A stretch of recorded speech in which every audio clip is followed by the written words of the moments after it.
नमस्कार विद्यार्थी मित्रांनो, बघा आपल्याकडे चॅप्टर आहे डिफरन्शियल इक्वेशन. त्यातला एक टाइप आहे exact differential equation.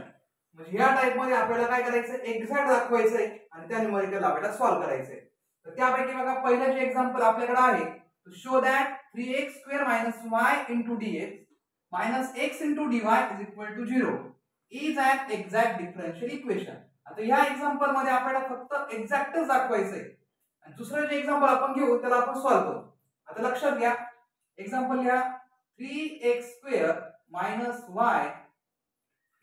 dx - x * dy = 0. आता बघा हे एक्झाम्पल तुम्हाला एक्झॅक्ट दाखवायचंय. त्यासाठी तुम्हाला काय करायचंय, कंपेअरिंग. बघा कंपेअरिंग m * dx plus n * dy = 0. बघा m कंपेअरिंग केलं तर m ची व्हॅल्यू आपल्याकडे काय आहे, 3x² - y and n मध्ये बघा n ची व्हॅल्यू -x आहे. आलं लक्षात? तर बघा सगळ्यात पहिले आपण काय करू, m घेऊ. नाव m = 3x² - y. आधी इथे लक्षात घ्या, differentiating with respective to x. So इथे y घ्या. m साठी आपण y ने डेरिव्हेटिव्ह काढू. With respective to y we get बघा डेवा m बाय डेवा y. बघा y चा डेरिव्हेटिव्ह काढायचा असल्यामुळे 3x² इथे y नाहीये, याचा अर्थ याचा डेरिव्हेटिव्ह होतो 0 मायनस y चा डेरिव्हेटिव्ह 1. देयरफॉर डेवा m बाय डेवा y = -1. याला आपण म्हणूया इक्वेशन नंबर 1. बघा सेम ॲज कंडिशन नुसार n बघा n कोण आहे आपल्याकडे -x आहे. पुन्हा परत तसंच differentiating with respective to x we get बघा डेवा n बाय डेवा x. बघा विथ रिस्पेक्टिव्ह x ने डिवाइड करतोय म्हणून डेवा x आहे. इथे विथ रिस्पेक्टिव्ह y ने केलं म्हणून डेवा y. Minus sign as it is, x चा डेरिव्हेटिव्ह 1. याला म्हणा इक्वेशन नंबर 2. बघा इक्वेशन 1 आणि इक्वेशन 2 तुम्ही जर ऑब्झर्व केलं तर दोघांच्याही व्हॅल्यू आपल्याकडे सेम आलेले आहे, -1 आणि -1. याचा अर्थ हे इक्वेशन आपलं जे आहे ते एक्झॅक्ट आहे, हे आपण इथे शो दॅट केले. बघा देयरफॉर फ्रॉम 1 and 2 डेवा m बाय डेवा y = डेवा n बाय डेवा x इज an एक्झॅक्ट. बघा अशा पद्धतीने हे आपण इथे काय दाखवले, एक्झॅक्ट हे इक्वेशन आपण दाखवले. आणि आता सेकंड एक्झाम्पल आपण घेऊ. याच्या पुढे आपल्याला एक सोल्युशन द्यावा लागेल आणि त्यावेळेस आपण ते एक्झाम्पल सॉल्व्ह करू. नेक्स्ट एक्झाम्पल बघा एक्झॅक्ट डिफरन्शियल इक्वेशन आहे. आता अशा एक्झाम्पल मध्ये काय असतं, तुम्हाला पहिले एक्झॅक्ट दाखवायचं आणि त्यानंतर या एक्झाम्पल आपल्याला सॉल्व्ह करायचंय. बघा 3x² एक्झाम्पल अगोदर लिहून घेऊया. 3x² + 6xy² * dx + 6x² y + 4y² * dy = 0. बघा तुम्हाला माहिती आहे काय करायचंय, कंपेअरिंग m * dx + n * dy = 0. बघा कंपेअरिंग मुळे काय आलं, m ची व्हॅल्यू 3x² + 6xy² पुढे बघा आणि m ची n 6x² y + 4y². आलं लक्षात? बघा पुढे नाव आपण अगोदर m घेऊया. 3x² + 6xy² याच्यामध्ये काय करायचं, लक्षात ठेवा, differentiating with respective to y we get. बघा y ने विथ रिस्पेक्टिव्ह बघा विथ रिस्पेक्टिव्ह y म्हणजे डेवा m बाय डेवा y = म्हणजे विथ रिस्पेक्ट टू y ने करतोय म्हणून आपल्याला y चाच डेरिव्हेटिव्ह काढणं गरजेचं आहे. त्याचा अर्थ बघा ही टर्म पूर्णपणे निग्लेक्ट होणार आहे, इथे y नाहीच आहे म्हणजे 3x² आपला ऑलरेडी 0 झालेला आहे. त्यानंतर बघा 6x आपल्याकडे कॉन्स्टंट टर्म आहे बरोबर. y² चा डेरिव्हेटिव्ह 2y आलं लक्षात. म्हणजे 6 2 12xy. बघा आपल्याकडे डे बाय m बाय डे बाय y किती आलाय 12xy. याला म्हणा इक्वेशन नंबर 1. त्यानंतर बघा n is equal to 6x² y plus 4y square. या टर्म मध्ये बघा काय करायचं इथं differentiating with respective to x we get. बघा आता विथ रिस्पेक्टिव्ह x ने आपण करतोय म्हणजे काय होईल डे बाय n बाय डे बाय x. आलं लक्षात. 6 आणि y कॉन्स्टंट असणार आहे. बघा x² चा डेरिव्हेटिव्ह 6 ऍज इट इज ठेवतो.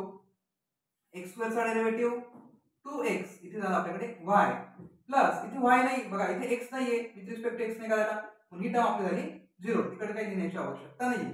म्हणजे काय होईल 6 2 12xy. बघा याला म्हणा इक्वेशन नंबर 2. बघा जर तुम्ही नीट ऑब्झर्व केलं इक्वेशन नंबर 1 आणि इक्वेशन नंबर 2 दोन्ही इक्वेशन बघा सेम आहे. म्हणजे काय होईल फ्रॉम 1 and 2 डे बाय m by डे by y is equal to डे बाय n by डे बाय x. दोन्ही इक्वल आहे. Therefore the given equation the given differential equation is an exact. बघा इथपर्यंत आपण एक्झॅक्ट दाखवलेले आहे. समजा एक्झाम्पल मध्ये बघायला गेलं एक्झॅक्ट आलंच नाही तर पुढे तुम्ही ह्या एक्झाम्पलला सॉल्व्ह करू शकत नाही.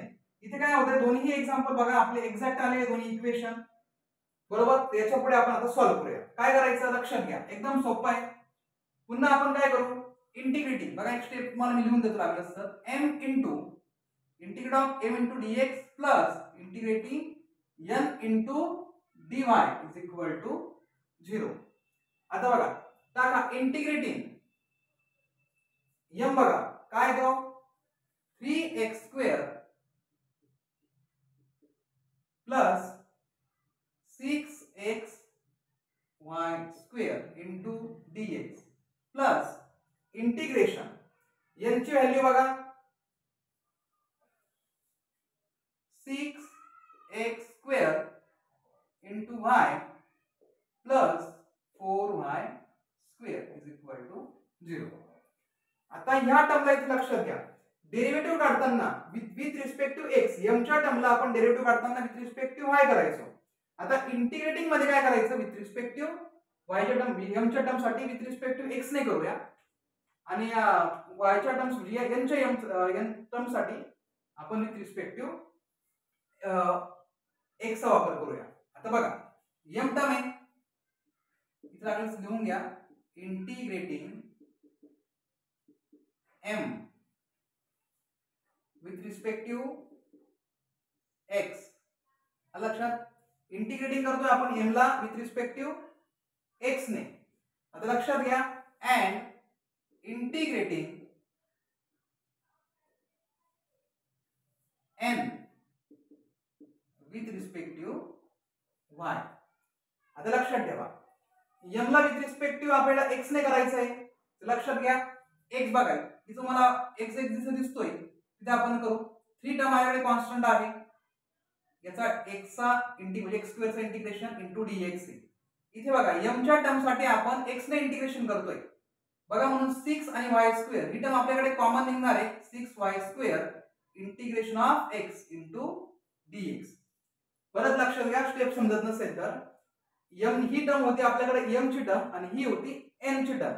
लक्षात घ्या आपण इंटिग्रेटिंग करतोय बघा काय इंटिग्रेटिंग m च्या टर्मला विथ रिस्पेक्ट टू x याचा अर्थ x च्या टर्मचाच आपल्याला इंटिग्रेशन काढायचं आहे. लक्षात घ्या 3 बाहेर आला integration of x² integrating x ने करताय म्हणून 6y² तुम्ही कॉमन काढला आणि इंटिग्रेटिंग कोणा जातोय x चा प्लस पुढे बघा या टर्म मध्ये integrating n with respect to y. n च्या टर्मला तुम्ही y ने इंटिग्रेटिंग करताय. लक्षात घ्या y ला तुम्हाला इंटिग्रेटिंग करायचं म्हणजे कॉन्स्टंट टर्म कोणती निघते आपल्याकडे 6x² आणि integrating of y into dy.